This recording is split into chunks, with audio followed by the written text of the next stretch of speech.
In the afternoon of June 14, 1911, a 59-year-old man, his name is Adolph Ruth, got off the horse that he had been riding for hours in the area of the mythical mountains of Arizona.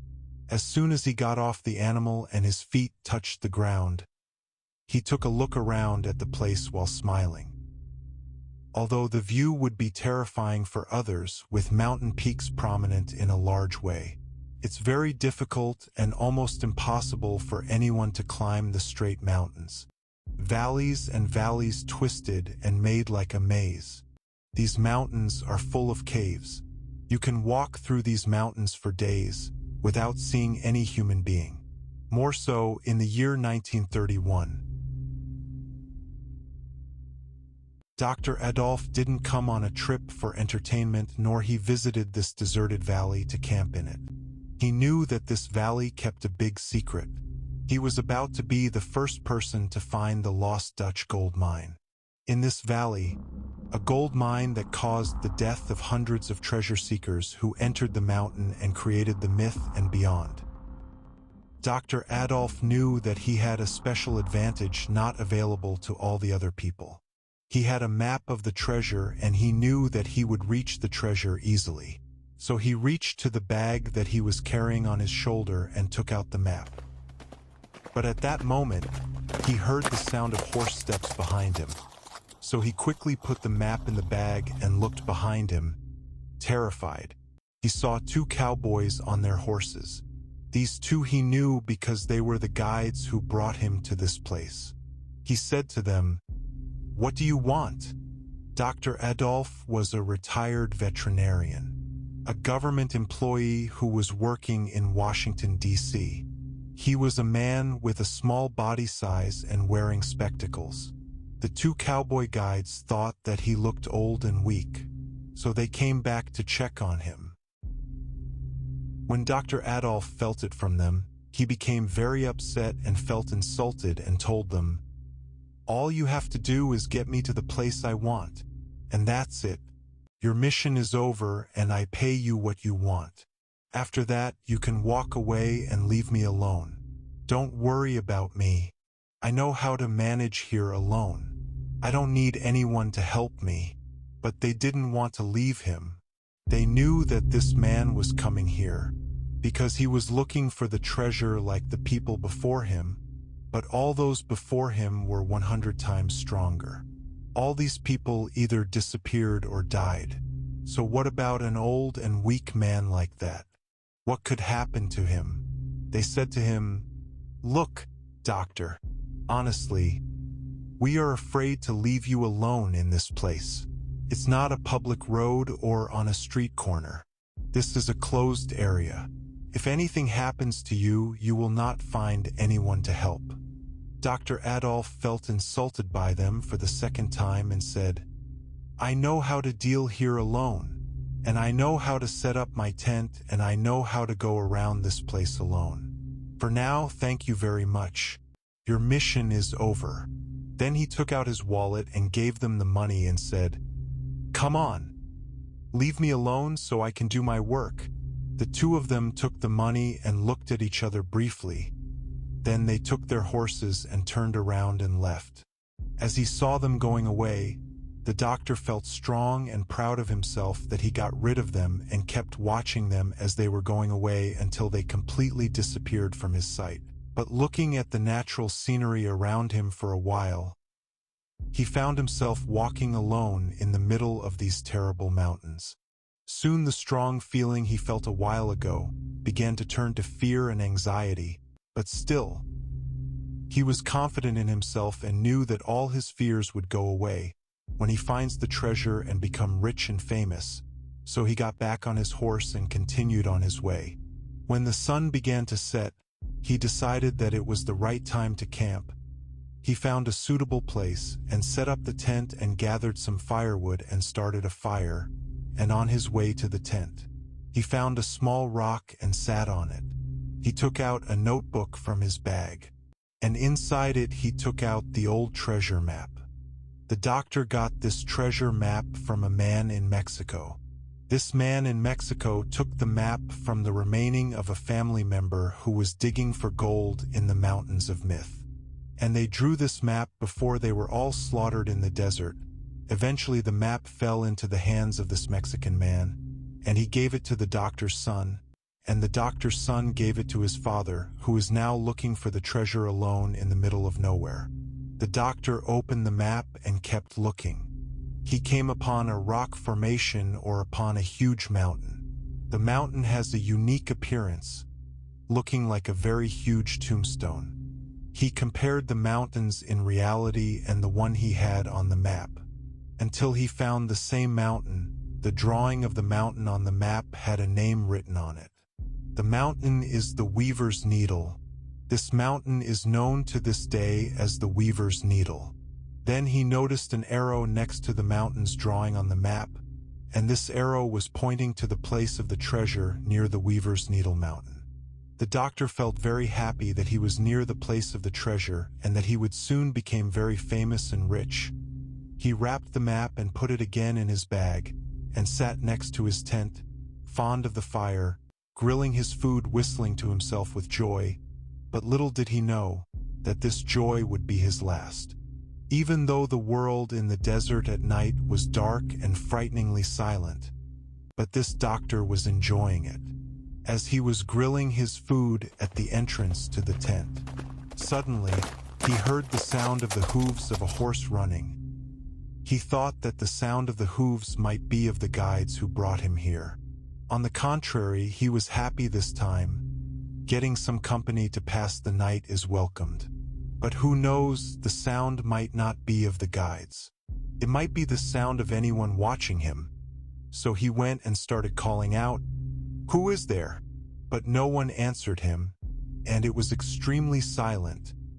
He could not hear the sound of any hooves anymore. The only sound he heard in the desert was the sound of wolves howling. At that moment, he began to feel terrified and thought of all the terrifying stories about invisible predators, and these animals lurking to anyone who enters this valley. The best thing that came to his mind at that moment was to close his tent and keep himself locked in until the daybreak and the night was gone. He put out the fire and gathered his stuff and entered inside the tent trying to sleep, even though he knew deep inside that this cloth tent would not prevent him from being attacked by predatory animals. But psychologically he was relieved that he was locking himself in. The tent was to separate him from the terrifying outside world. For a while he was very afraid and focused at any strange sound outside the tent. But the world was very normal and there were no strange or suspicious sounds, so he eventually managed to sleep. But after midnight, the doctor woke up terrified. He did not know what made him wake up. There were no sounds around him and the world was very quiet. He rose up and sat inside the tent and kept watching the world around him. The tent he was sitting in had an entrance, with two pieces of cloth working like a curtain at the entrance of the tent. It was slightly open. He looked through the hole. The world outside was black. But soon, he realized something was moving a little far away from the tent. When he tried to focus on this thing, he discovered deep in the darkness there were eyes directly watching him, not blinking at all. Here the doctor felt that his heart would stop in fear. He did not know what eyes were those, whether they were human or animal. He was about to start screaming, but those eyes closed slowly once and disappeared into the darkness. This doctor was carrying a spare weapon with him, so he took out his pistol and shouted loudly and said, "I will shoot you if you come back again." But there were nothing outside. He stayed for several hours without getting any sleep, and he kept watching every while for any movement around him, holding strong to his weapon, ready to attack at any moment. But the object or the eyes that appeared to him did not appear again, nor did he hear or see anything suspicious again. And slowly he felt reassured. Eventually he gave up to sleep. When the sun rose, he went outside to the place where he saw the terrifying eyes at night, on the basis that he could see if there were any traces left.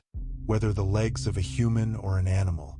He wanted to know who was watching him yesterday. At first he found the tracks of two wolves, so he said to himself it was just a group of wolves, and I was terrified by them. He felt better that what he saw yesterday was a normal thing. But after he walked about 5 meters farther, he discovered a second set of tracks, and they were the tracks of human legs. It was barefooted, meaning they were not wearing any shoes. What is strange is that the footprints were very small in size, about the size of a small child's legs. The doctor was short and his body size was small, and he was wearing a small-sized shoes, so it may have been his footprints and didn't belong to anyone strange. But when he revised himself, he remembered that he had never walked in that place. Besides, he had never walked in the desert barefooted. To make the matter worse, when he came to follow these tracks, where they were coming from and where were they going? As he kept walking after them, he found that it was walking in circular paths around his tent, and then it disappeared. What direction and where did it disappear to? He got no idea. As if the owner of these marks was descending from the sky, wrapped around his tent, then disappeared. This person appeared and disappeared from nowhere to nowhere. At this stage, the doctor was very terrified, but he said, "No, I must find the treasure and leave as quickly as possible." He quickly packed up his tent and belongings, loaded them onto his horse, and set off towards Weaver's Needle. As he approached the mountain, he entered its shadow on the valley floor. According to his map, the mountain's shadow would determine the exact location of the treasure. As he drew closer to the mountain, he noticed a giant cactus plant. The cactus bore deep marks and sharp cuts, as if someone had repeatedly struck it with an axe. The body of the cactus was dissected, its surface marred with wounds. The doctor hurriedly consulted his map and saw a drawing of the very same cactus, along with a group of axes depicted as if they had been thrown at it. This confirmed to the doctor that this cactus was a second marker for the treasure's location. He continued to adjust his course, knowing that the treasure would be found where the mountain's shadow met the base of the cactus. He grabbed his axe and waited for the moment when he could dig for the treasure. Suddenly, he heard a strange sound behind him. He turned to investigate, but it was too late. Something or someone struck him from the back, and the doctor disappeared. The last part of the story was deduced by the police during their investigations, thanks to the doctor's diary. He had been continuously documenting his treasure hunting journey day by day. The story you heard comes from his diary and the police investigations. After 10 days, the two guides who had led the doctor to this remote desert location returned to check on him. They discovered his campsite, but the tent was empty, and the doctor was nowhere to be found. For 45 days, they searched the area around the mountain but found no trace of him. Eventually, the search was called off, and the doctor was presumed dead. In December 1931, a second group of explorers in the Superstition Mountains, near Weaver's Needle, discovered a human skull. After analysis, it was confirmed to belong to Dr. Adolph Ruth. The skull had 2 large fracture holes, and after some time, the rest of Dr. Ruth's skeleton was found 1.5 kilometers away from where the skull had been discovered. The mystery surrounding his death deepened, as no one knew how he had died or why his remains were scattered. Adding to the mystery, the doctor's diary was found in his tent. The notebook contained his handwritten entries, but on the last page, a few words were written in a different handwriting. The words were in Latin, Veni, Vidi, Vici, which means I came, I saw, I conquered. No one knows who wrote these words in the doctor's diary, but the prevailing theory is that it was someone who encountered the doctor before his death. People began to believe that the doctor had been close to finding the treasure, but that there was an extraordinary force protecting it. This force had given the doctor a warning to turn back, but his determination led to his demise. The words in his diary were seen as a final taunt from whatever power had defeated him. To this day, no one has found anything hidden in the Treasure Mountains. Yet, every year approximately 9,000 people venture to this place, still searching for the treasure.